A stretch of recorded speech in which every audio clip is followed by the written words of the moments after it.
how'd you get into MMA? How'd you get into? I remember the first, for the beginnings of MMA. I was following the Gracies. I following jiu-jitsu for a while, and then it led me to discover, UFC. When it was such an underground thing where the fighters were fighting multiple fights in one day. Not anymore. Not anymore. Now it's very, it's very well organized. I think it's become a real sport. And to acquire a mixed martial arts, process or theory or technique. It's such a, you have to be a very well-rounded athlete to really kind of assimilate to that. It's not only mental. I think it's actually mostly mental, but but it's in the spirit of the fighter. So I grew very passionate about it, and then I started training, and then I understood so many more things about it with the training process, and then I just became obsessed, and I kept going to all the fights, became good friends with Dana White, and go to all the fights all the time. So what's your fighting weight?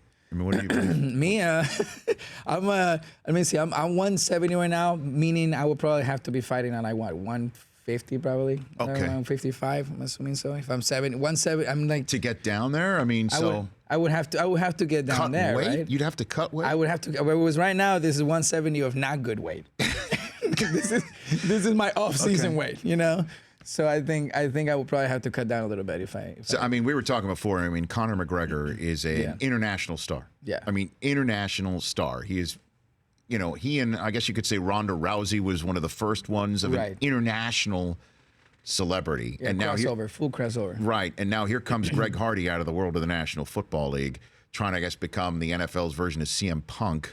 Yeah, and, I mean, I got to tell you, I have a really strong opinion about it. I think that, some of these guys need to have real respect for the sport. You can't just say, all else fails, I'm going to go in there and try to, make some noise and get a bunch of press and get a bunch of media and then get on a ring and pretend you're going to actually stand toe-to-toe with fighters who have lived the sport, who grew up and loving the sport. So it's going to be interesting, I mean, I hope he wakes up to the rude awakening of getting in a ring with somebody and teaching them that that's just not, you can't just say, okay, today I'm going to do this. That's just not how it works.